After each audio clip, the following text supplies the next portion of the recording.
pemirsa, Otoritas Jasa Keuangan menilai keberadaan investor retail sebagai penyelamat pasar modal Indonesia yang sempat anjlok sebagai imbas pandemi COVID-19.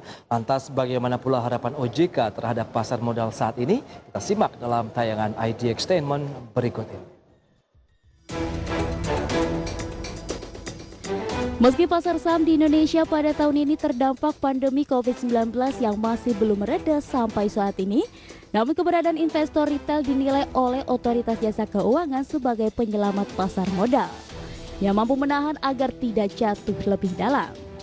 Besarnya peran investor retail di pasar modal juga tak lepas dari dominasi investor di segmen tersebut yang saat ini mencapai 73% dari transaksi di pasar modal. Di sisi lain, berdasarkan data OJK, rata-rata frekuensi perdagangan harian tahun ini lebih tinggi dibandingkan tahun-tahun sebelumnya. Per Agustus 2020, rata-rata frekuensi perdagangan saham mencapai 571.000 kali. Sedangkan sepanjang tahun lalu rata-rata hanya mencapai 478.000 kali.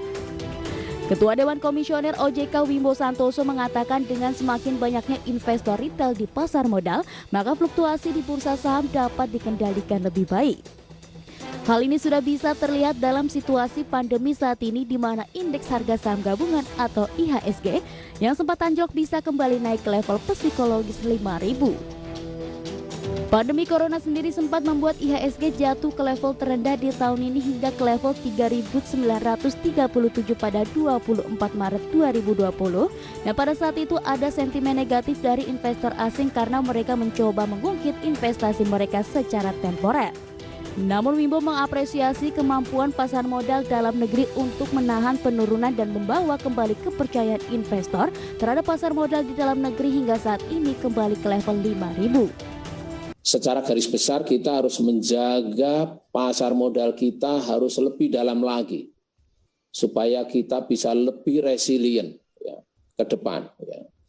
Kita cukup bangga bahwa kita akhirnya bisa menahan penurunan ya, indeks harga saham kita dan membawa kembali kepercayaan investor menjadi lebih baik lagi, bahkan sekarang sudah indeks kita sudah di atas 5.000 kembali. Untuk itu OJK mengimbau agar para investor tetap waspada dan tidak menyia-nyiakan momentum yang ada. Menurut Wimbo ada 3 hal yang harus dilakukan agar Indonesia bisa mempertahankan ketahanan industri pasar modal. Pertama, memperdalam pasar modal dengan memperbanyak instrumen baik berupa retail maupun korporat. Kedua, dengan memaksimalkan penerapan digitalisasi segala proses di pasar modal, terutama dalam kaitannya dengan akses ke investor retail. Menurut Wimbo, hal ini adalah upaya yang dapat dilakukan untuk mempercepat market akses oleh seluruh investor di seluruh Indonesia. Ketiga, mendorong investasi terutama dari sisi permintaan kredit yang belum maksimal. Dengan memaksimalkan ketiga langkah tersebut, tentunya kita berharap pasar modal Indonesia tetap tahan banting di tengah pandemi yang belum mereda, sekaligus mempertahankan posisi Bursa Efek Indonesia sebagai yang terbaik di regional ASEAN. Demikianlah informasi yang dapat kami sajikan dalam segmen ID Extainment kali ini. Semoga tayangan yang kami sajikan bermanfaat bagi pasar modal dan perekonomian Indonesia ke depannya. Sampai jumpa dalam ID Extainment berikutnya, berbagai sumber IDX Channel. Ya pemirsa, jangan beranjak dari tempat Anda. Di segmen berikutnya kami akan kembali dengan sejumlah informasi menarik untuk Anda.